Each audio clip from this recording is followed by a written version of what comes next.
Buenos días a todos. En esta ocasión, el grupo 3 del curso de psicobiología, con la profesora Catalina Lazo, les hablaremos sobre la ontogenia del sistema nervioso, la cual está conformada por Tamira Barrientos, Gabriela Caguana, Jaromí Cortés, Joaquín Cuadra, Paola Malca, María Quispe y quien les habla, Yanela Olivera. Para empezar la primera etapa, empezamos por la fecundación, la cual se une el gameto masculino y el gameto femenino, formando el cigoto, para después dividirse en varias células y formar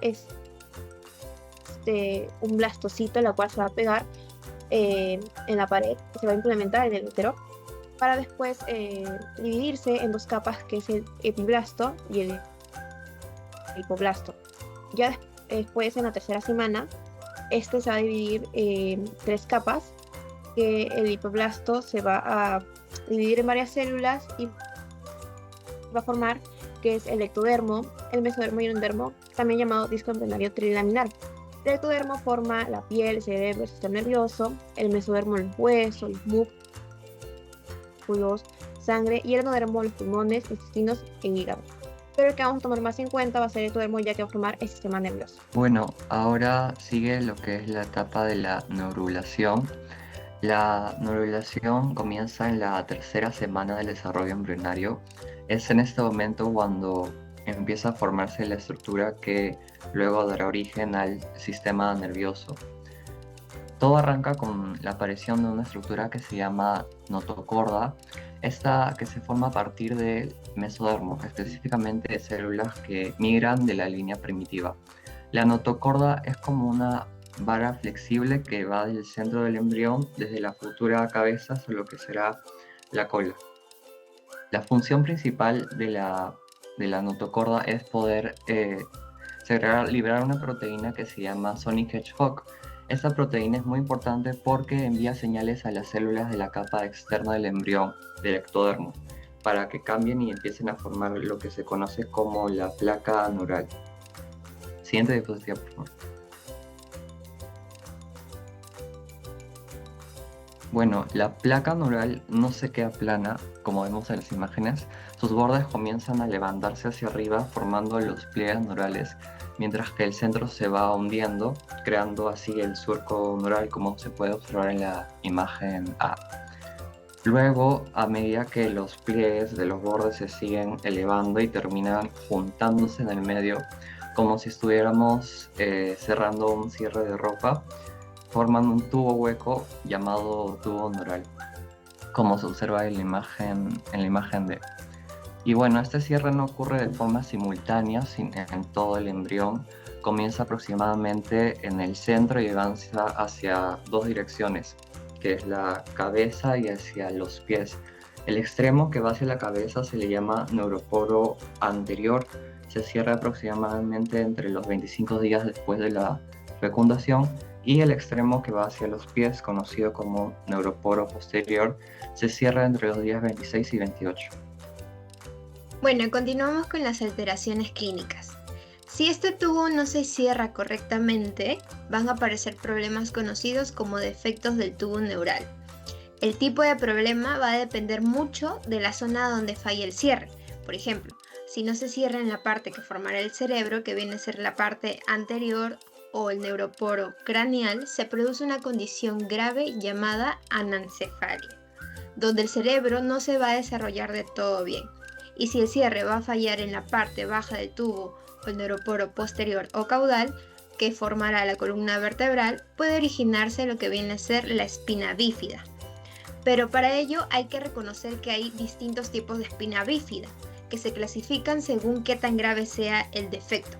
El tipo más leve viene a ser la espina bífida oculta, y en este caso uno o más huesos de la columna vertebral no se van a cerrar del todo, pero la médula espinal sigue protegida.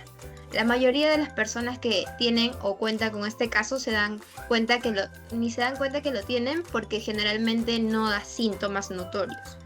Un tipo intermedio vendría a ser la meningocele. Aquí las membranas que van a proteger la médula espinal salen hacia afuera, formando una especie de bolsita, pero la médula en sí suele estar en su lugar. Esta en algunos casos puede requerir cirugía, pero no siempre causa daños graves. Y luego vendríamos a conocer el tipo más severo, que viene a ser la mielomeningocele, que en este caso tanto la médula espinal como las membranas van a sobresalir de la columna y van a quedar expuestas. Por eso se considera un caso más grave. Esto puede llegar a causar parálisis, problemas para controlar esfínteres y algunos otros síntomas. Este es un tipo de espina bífida que sí o sí va a necesitar de atención médica urgente y tratamientos continuos. ¿Y qué pasa si no se cierran los neuroporos? Bueno, acá viene a entrar un factor importante que viene a ser el ácido fólico, ya que este va a permitir que las células puedan sintetizar ADN y se repliquen para poder cerrar los neuroporos. Si hay deficiencia, estos neuroporos no van a poder cerrarse. Entonces podríamos decir que es vital para el crecimiento y desarrollo del cerebro y la médula espinal. Incluso algunos médicos recomiendan al menos ingerirlo 3 meses antes de la concepción y continuar tomando esta durante el primer trimestre del embarazo.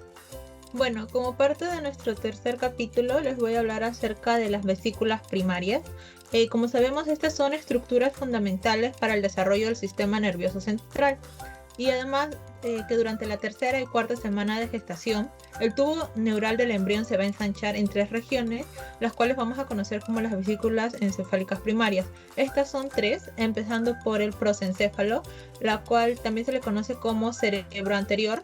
Va a ser la vesícula más frontal y se va a caracterizar por ser la más grande durante esta etapa.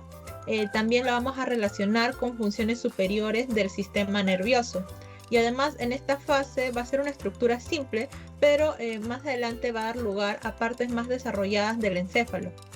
Luego vamos a tener al mesencéfalo o cerebro medio, la cual se va a encontrar en la zona media entre el prosencéfalo y el romboencéfalo, por lo cual va a actuar como una vía de conexión entre la parte anterior y posterior del encéfalo. En esta etapa va a cumplir algunas funciones básicas relacionadas con el procesamiento sensorial y el control motor, aunque sea de una forma muy general. Al final tenemos al romboencéfalo o cerebro posterior, que como indica su nombre va a ser la vesícula más posterior, situada cerca donde continúa con la médula espinal. Desde este momento se va a involucrar con funciones básicas como son la coordinación y el mantenimiento de funciones vitales.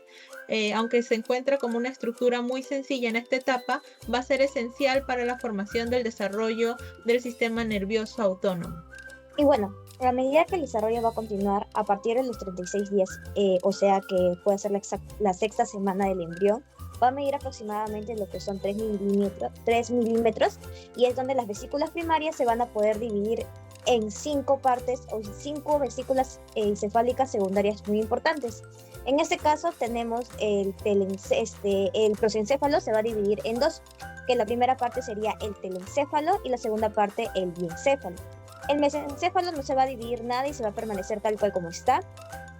Y luego tenemos el romboencéfalo, que también se va a dividir en metencéfalo y en mielecéfalo.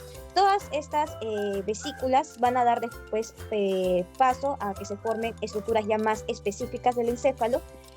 Y bueno, para poderlo resumir, estas 3 vesículas primarias que se van a dividir en estas 5 vesículas secundarias para darle paso a las siguientes estructuras que vendría a ser el encéfalo.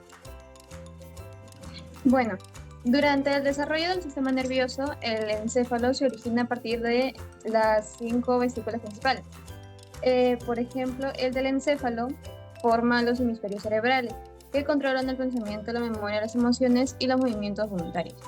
El diencéfalo origina el tálamo y estructuras que procesan información sensorial y regulan funciones básicas como el sueño y el hambre. También tenemos el mesencéfalo, que coordina reflejos visuales, auditivos y funciones motoras básicas. Y el metencéfalo da lugar al puente de Baroglio y al cerebelo, encargados de la coordinación y el equilibrio. Y finalmente el mielencéfalo, que forma el bulbo raquídeo, que regula la respiración, el ritmo cardíaco y otras funciones vitales. Del telencéfalo nace lo que es el cerebro, que es una de las vesículas primarias del prosencéfalo. El telencéfalo es la parte más grande del sistema nervioso central, se encarga de las funciones como el pensamiento, la memoria, las emociones y el control de los movimientos. Estos están divididos en 2 hemisferios y diferentes lóbulos, cada uno especializados en tareas específicas. El cerebelo se origina en el metencéfalo, que proviene del romboencéfalo. A pesar de ser el más pequeño, el cerebelo es clave para la coordinación motora y el equilibrio y el control de los movimientos finos como caminar o escribir. El bulbo raquídeo se desarrolla del melencéfalo, que también es una parte del romboencéfalo, y regula funciones vitales automáticas como la respiración, el ritmo cardíaco y la presión arterial. Y